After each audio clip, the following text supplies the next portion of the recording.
आज हम BA part first home science second का नवजात शिशु का पोषण टॉपिक पर जानकारी हासिल करेंगे। नवजात शिशु जो है उसको माँ का दूध पिलाया जाता है, ये विदित है। पर कई कारण ऐसे हो जाते हैं जब वो माँ का दूध माँ स्त्रवित नहीं कर पाती है या कोई प्रॉब्लम हो जाती है, उस कारण वो दूध नहीं ले सकती, या कोई एलर्जी हो जाती है माँ के दूध से, तब भी वो दूध नहीं पिलाया जा सकता। आज हम जानकारी हासिल करेंगे कि माँ का दूध क्यों पिलाना चाहिए और उससे क्या फ़ायदे हैं, और अगर माँ का दूध नहीं पिला पाते हैं तो हम किस तरह से दूसरा ऊपर का दूध पिला सकते हैं। सबसे पहले माँ का स्तनपान, कहते हैं कि ये जन्म के पश्चात प्रत्येक शिशु के लिए माँ का दूध एक प्राकृतिक और उत्तम पोषण होता है। और स्तनपान के बहुत से लाभ हैं। सबसे पहला, माँ के प्रारंभिक दूध में पीले रंग का गाढ़ा तरल पदार्थ, जिसे कोलोस्ट्रॉम कहते हैं, निकलता है। इस पदार्थ में प्रोटीन, वसा, खनिज, लवण और अपेक्षाकृत अधिक अनुपात में होते हैं। और ये कोलेस्ट्रॉम शिशु के पेट की गंदगी को साफ करता है, पाचन शक्ति बढ़ाता है, शिशु को रोग अवरोधक क्षमता में वृद्धि करता है। माँ का दूध सुपाच्य होता है, आसानी से पच जाता है। माँ का दूध स्तन के सीधे ही शिशु के मुंह में चला जाता है, इसलिए किसी प्रकार के संक्रमण की संभावना नहीं रहती। शिशु में पाचन तंत्र की अपरिपक्वता के कारण अनुपात में ही दूध विभिन्न पौष्टिक तत्व सम्मिलित रहते हैं। और पहले माँ का दूध पतला होता है, किंतु जैसे जैसे शिशु शरीर परिपक्व होता जाता है तो उसमें माँ के दूध में भी परिवर्तन हो जाता है। माँ का दूध प्रत्येक मौसम में उचित तापमान पे शिशु को मिलता है, यानी उसका टेम्परेचर बिल्कुल सही होता है। माँ का दूध प्राकृतिक आहार है, इसमें व्यय भी नहीं करना पड़ता है। माँ का दूध कुछ ऐसे एंटीबॉडीज़ होती हैं जो शिशु को अवरोधक क्षमता बढ़ाती हैं और उसकी रक्षा करती हैं। माँ और शिशु दोनों का मानसिक संतुष्टि प्राप्त होती है इससे। और आंतों में एक विशेष प्रकार के जीवाणु में वृद्धि होती है, जिससे बी कॉम्प्लेक्स विटामिन बनता है और इसके अवशोषण में भी सहायता मिलती है। इसी तरीके से माताओं शिशु को जब स्तनपान कराती हैं तो प्राकृतिक रूप से गर्भ निरोधक का काम भी करता है, ताकि उसके दूसरा बच्चा नहीं ठहरेगा। स्तनपान कराने वाली माँ का गर्भाशय शीघ्रता से पूर्वाकार में आ जाता है, क्योंकि स्तनपान कराने से गर्भाशय की पेशियों का संकुचन हो जाता है और स्तनपान द्वारा पोषित हुए बालक हष्ट-पुष्ट होते हैं, क्योंकि माँ के दूध में सभी आवश्यक पौष्टिक तत्व विद्यमान रहते हैं।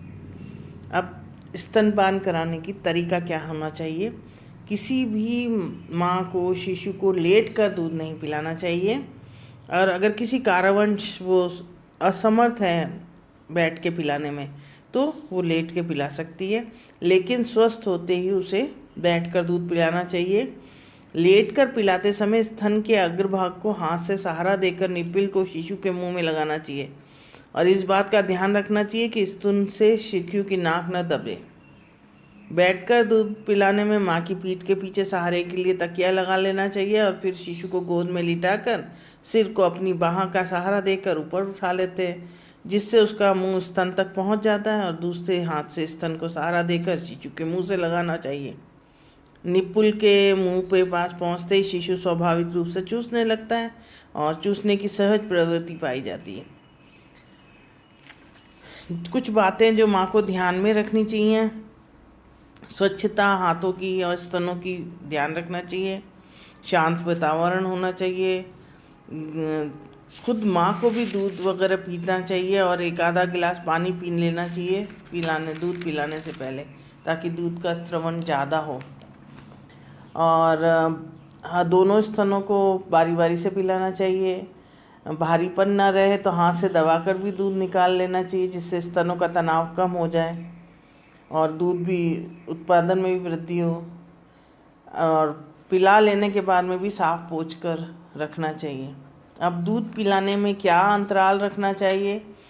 10 से 12 जन्म के पश्चात 10-12 घंटे तक तो शिशु को आहार की आवश्यकता नहीं होती, लेकिन इसमें भी हम लोग दूध वगैरह पिलाते हैं, जिसे कोलेस्ट्रॉम मैंने आपको बताया वो पिलाया जाता है। और शिशु को दूध कितने अंतराल में दिया जाए, डॉक्टर्स के अकॉर्डिंग तो 4-4 घंटे में देना चाहिए। और आम आदमी, ज़्यादातर लोग ये कहते हैं कि जब बच्चे को भूख लगेगी तो वो अपने आप डिमांड कर लेता है। फीडिंग टाइम जो है वो रोने लगेगा, 4-4 घंटे में पिला ही देना चाहिए उनके अनुसार, डॉक्टर्स के अनुसार, कि वो उसको भूख लग ही जाएगी। और प्रारंभ के 5 मिनट वो स्तनपान नहीं करता है और धीरे धीरे अपने आप ही वो पी लेता है। कम से कम 10-15 से 20 मिनट तक उसको दूध ज़रूर पिलाना चाहिए। फिर सारणी में दिए अनुसार कि 6 टाइम इसको दूध पिलाना चाहिए। और फिर स्तनपान की अवधि 7 से 10 मिनट तक तो होनी ही चाहिए, ताकि वो भरपेट दूध पी ले।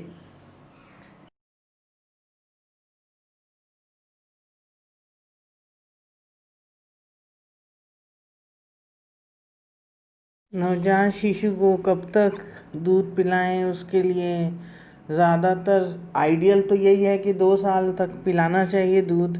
पर आज के जो परिवेश के हिसाब से और कार्य के हिसाब से और वर्किंग लेडीज़ होने के नाते आजकल लेडीज़ 6 महीने से 1 साल तक पिला पाती हैं।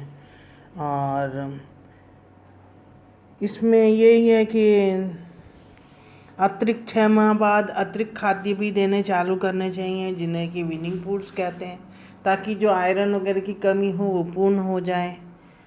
अब आता है किन अवस्थाओं में स्तनपान नहीं कराना चाहिए। यदि माँ बहुत कमज़ोर है, खून की कमी है, तो स्तनपान नहीं करा पाएगी। किसी संक्रामक रोग से ग्रसित है तो भी नहीं करवा पाएगी। कैंसर वगैरह है तो भी उसको तकलीफ़ होगी, स्तनपान नहीं करा पाएगी। तेज बुखार है तो भी उसका वो स्तनपान नहीं करवा पाएगी।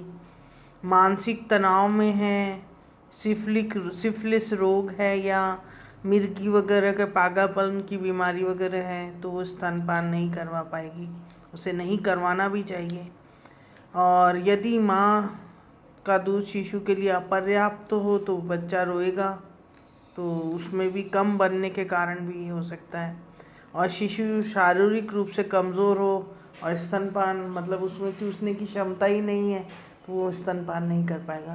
तो ये कुछ कंडीशंस हैं जिनमें कि स्तनपान नहीं करवा पाती है महिला।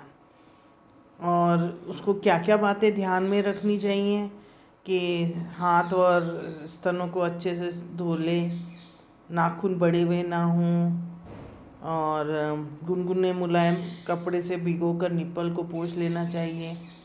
और बच्चे का दूध पिलाने के बाद भी बच्चे का भी मुंह पोंछ देना चाहिए। और श्वास मार्ग उसका अवरुद्ध ना हो, इसके बारे में ध्यान रखना पड़ता है। और पूर्व में उसको आगे का वो देना पड़ता है कि भाई दबा कर, स्तनों को दबा कर थोड़ा दूध निकाल देते हैं, तो उससे बच्चे को मालूम पड़ जाता है कि दूध है और उसको चूसने स्टार्ट कर देता है।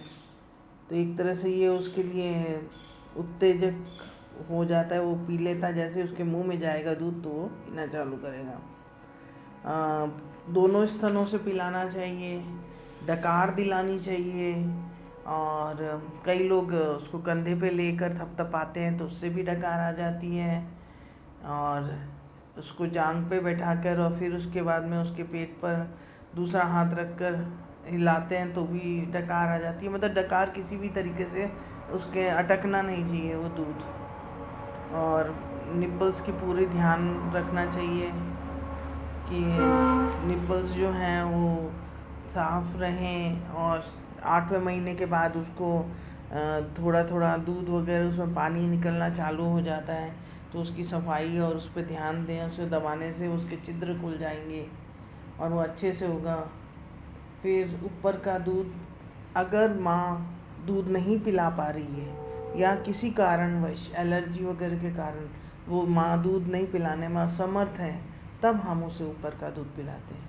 अब ऊपर के दूध में भी माँ के दूध के अलावा गाय का दूध होता है, भैंस का दूध होता है, बकरी का दूध होता है, या मूंगफली वगैरह, एलर्जी के केस में मूंगफली वगैरह से निकला हुआ सोयाबीन या मूंगफली का दूध। तो ये हमें डिपेंड करता है। कई बच्चे जो हैं वो एलर्जिक होते हैं दूध से, तो वो अगर वो एलर्जिक होते हैं तो उनके दाने निकल आते हैं और इसलिए वो माँ के दूध को नहीं पी पाते हैं। तो उस केस में हमें सोयाबीन के दूध निकालना पड़ता है। सोयाबीन को भिगो के पीस के और पानी में उबालते हैं, उसे दूध को उसको छान के और उसको पानी के साथ उबालते हैं, तो वो दूध जैसा ही प्रोडक्ट हो जाता है और धीरे धीरे उसको वो दूध की तरह छान के उसको पिलाया जाता है। अब हम जो दूध देना चाहते हैं उसको माँ के दूध से कंपेयर करते हैं ताकि वो उसी के बराबर रहे। अगर उसमें प्रोटीन, कार्बोज, वसा, खनिज लवण बराबर मात्रा में रहेंगे तो वो उसको ज़्यादा प्रभावित नहीं करेंगे। अगर वो माँ के दूध जैसा दूध नहीं होगा तो उसको वो ज़्यादा प्रभावित करेंगे। गाय का दूध माँ के दूध के लगभग होता है, बकरी का दूध भी माँ के दूध के लगभग होता है, पर भैंस के दूध में हमें उसमें से क्रीम को रिमूव कर देना चाहिए क्योंकि वो भारी होता है, और उसको बराबर मात्रा में पानी मिलाकर और उसे दे देते हैं। कई बार लोग पाउडर मिल्क का यूज़ करते हैं, उसमें बोतल जब बनाते हैं तो हमें उसको डिसइंफेक्शन का ध्यान रखना चाहिए, उसको पूरा निष्क्रमण करके ही करें। पहले उबलते हुए पानी में बोतल को अच्छे से निष्क्रमित करें, फिर उसमें दूध को डालें। दूध भी उबाल कर ठंडा कर लिया जाए, रूम तापमान पर होना चाहिए, न तेज़ गर्म न ठंडा, गुनगुना सा हो तो चल जाता है। और फिर उसके बाद में उसे चीनी की मात्रा नहीं, ज़्यादा नहीं डालनी, नहीं तो बच्चा दूध नहीं पिएगा अपनी माँ का। तो ऐसी कंडीशन में अगर अपर्याप्त मात्रा में दूध स्रावित हो रहा है तो हम उसको बोतल से दूध पिलाने की कोशिश करते हैं। और ताज़ा ही दूध लाना चाहिए, और अगर नहीं उपलब्ध होता है तो हम मिल्क पाउडर्स वगैरह यूज़ करते हैं, तो उसको बनाने की विधि के अनुसार उसको बनाना चाहिए। और साफ़ बर्तन लेने चाहिए, और फ्रिज में न रखें। पिया हुआ दूध वापस रीयूज़ मत करिए उसे। जितना वो पी रहा है बस ताज़ा ही बनाएं उसके लिए। और उसके जो निपल्स वगैरह हैं उनको पानी में डायरेक्ट नहीं उबालते हैं। अगर ज़्यादा देर उबालते हैं तो वो प्लास्टिक जो है वो ख़राब हो जाता है, उसका जो रबड़ है वो ख़राब हो जाता है। और मिल्क पाउडर वगैरह में गीले चम्मच नहीं डालने चाहिए, नहीं तो वो उसमें गांठें पड़ जाती हैं। और बार बार दूध को गर्म करके ठंडा करना चाहिए ताकि कोई भी जीवाणु कीटाणु उसमें न डेवलप हो। और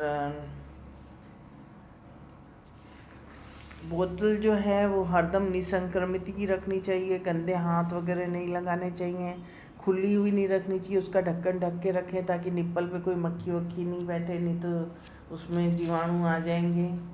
और अमाउंट जो है वो दूध का वो भी एक टेबल दे रखी है 1 से 12 माह तक, तो उसके अनुसार भार के अनुसार देना चाहिए।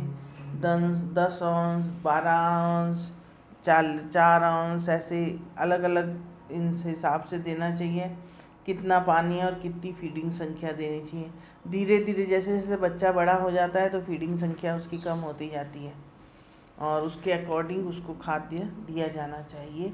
और 6 माह के पश्चात उसे वीनिंग फूड्स भी स्टार्ट कर देने चाहिए, जैसे जूस है, मलाई बिस्किट है, कि दलिया है, खीर है, खिचड़ी है, ऐसी चीज़ें भी धीमे धीमे इनकॉर्पोरेट करनी चाहिए ताकि धीरे धीरे वो खाद्य खाना चालू कर दे और जो आयरन वगैरह की कमी उसमें न हो। तो उम्मीद है आपको आप अधिक जानकारी के लिए मातृकला बाय सुधा नारायणन को रेफ़र कर सकते हैं। धन्यवाद।